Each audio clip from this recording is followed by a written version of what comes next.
why I started waking up at 5:30 a.m., and how it changed my life. We keep hearing about how early birds are way more productive and successful. Tim Cook, Richard Branson, and Howard Schultz all wake up at 5:30 a.m., or even earlier.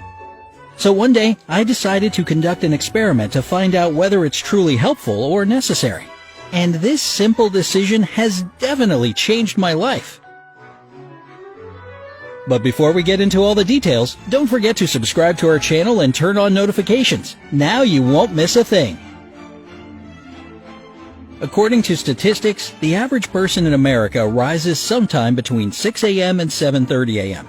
I was never really an exception to this generally accepted routine of getting up at 7:45 in the morning, leaving for work by 8 a.m., and sipping a large cup of coffee on the go. Then there was the long and tedious commute, after which I'd reach my office around 9 a.m. After work, I was so exhausted that my only wish was to lie down and do nothing. So I did precisely that. No gym, no self-development, and no creative planning. Just a blurry mind and a constant feeling of tiredness day after day. Was it finally time to shake things up a bit? My answer was yes. And this is how the most important experiment of my life began. I'm not going to lie. The first couple of days were the worst. I could barely keep my eyes open, and I dreamed about getting back to sleep. This was no surprise since I've always considered myself to be a night owl. Luckily, my willpower won the battle, and I made myself continue with the experiment. After the first week, however, I learned an eye-opening truth about myself. Mornings are the most productive time of day for me.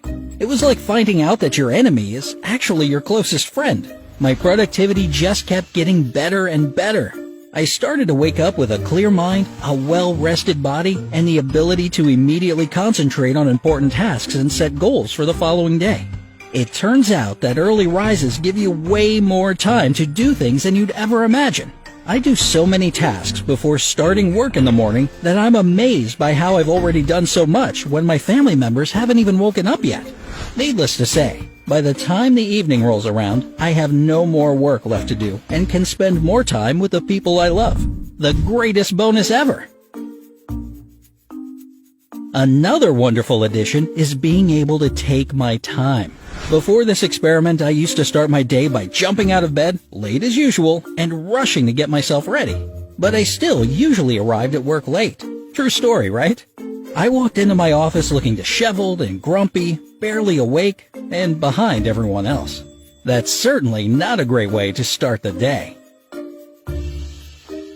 My new sleeping regime, however, gave me 2 extra hours before I had to leave for work. That period of time was enough for me to get organized and even enjoy a hot cup of freshly ground coffee and read a couple of pages from my favorite book. Just ask yourself this: when was the last time you did that before work?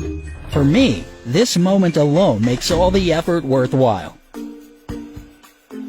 All the spare time I had opened the doors to new possibilities, habits, and hobbies. Of course, it's your call what to pick. I find that developing new habits is crucial to one's self-improvement, and the extra morning hours are the perfect time to make it happen.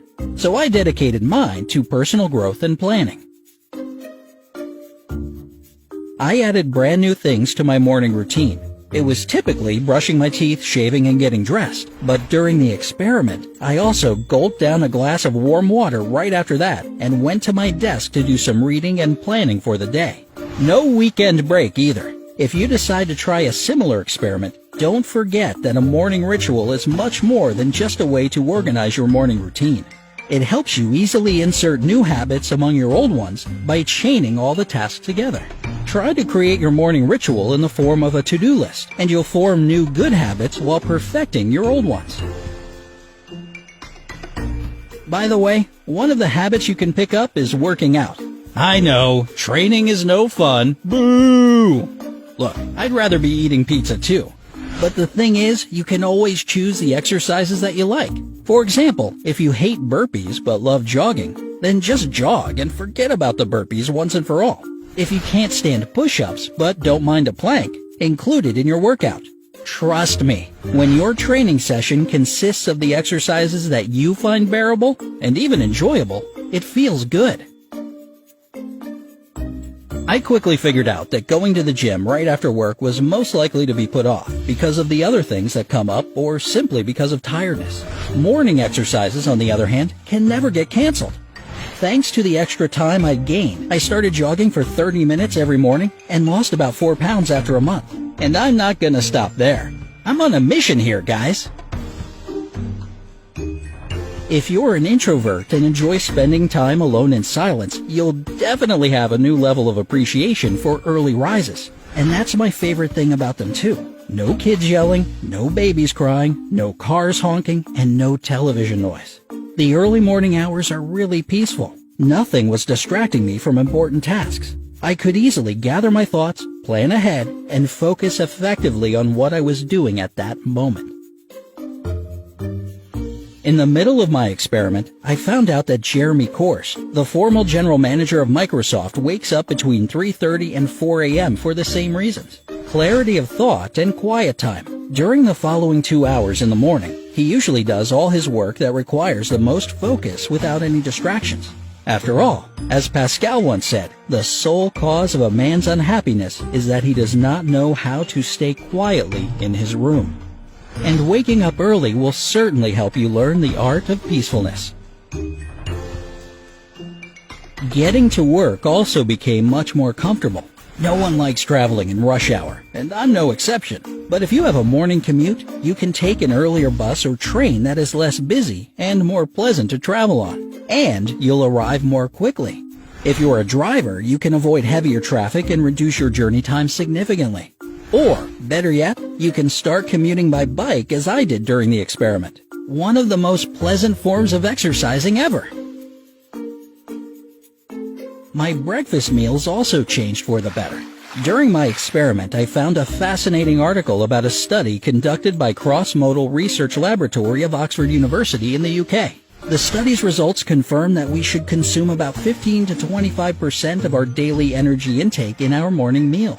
Without breakfast, we usually get so hungry by lunchtime that we eat lots of unhealthy yet pleasurable foods. Before the experiment, by the time I'd woken up, I had to be somewhere else already. That's why I almost always skipped breakfast. But those quiet morning hours before work solved this problem perfectly. I had enough time to not only prepare breakfast, but to sit down and enjoy it as well.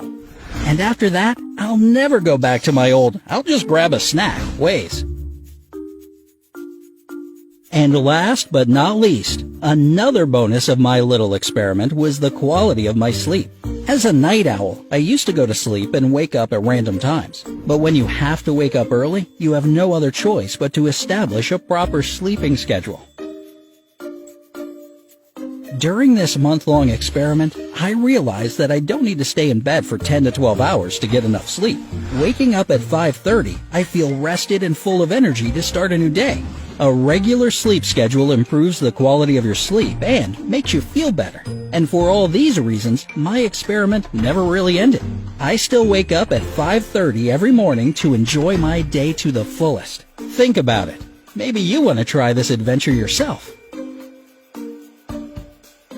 If the answer is yes, then you'll probably need some tips on how to become an early riser, especially if you are naturally a hardcore night owl. No problem.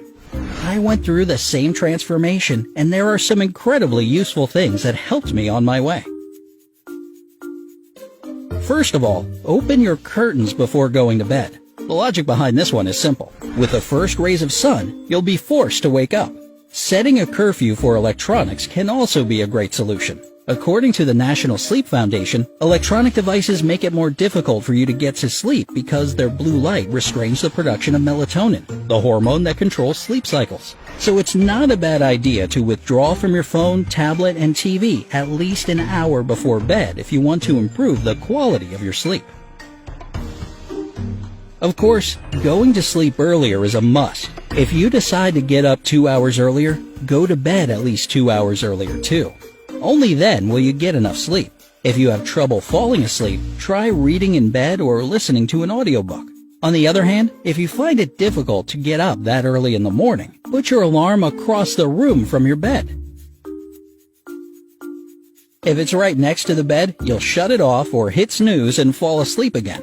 But if it's out of your reach, it won't be that easy to continue sleeping. If it works, start doing your morning ritual as soon as possible. Go to the bathroom and brush your teeth. Your quick actions will leave no room for feeling sleepy and returning to bed. As I was preparing for the experiment, I found a rather interesting approach created by comedian Jerry Seinfeld. He uses a calendar system to force himself to write his jokes. Basically, he has a big wall calendar, and for every day that he writes new material, he puts a big red X on it. He aims to create an unbroken chain of these X marks for as long as he can. This is a great way to build a new lifestyle because it gives you a visual record of your success and allows you to see how far you've come. As you go further and further, be sure to reward yourself for every step. For me, the reward was a cup of tasty herbal tea or a good book. Your reward could be a delicious treat for breakfast, watching the sunrise, or meditating. Anything you take pleasure in. And that's everything you need to know if you want to proceed with the experiment yourself. Hang in there for the first couple days and cherish all the amazing results for the rest of your life. Good luck! What about you? Are you a night owl or an early riser? Tell us in the comments below and let's see how many people there are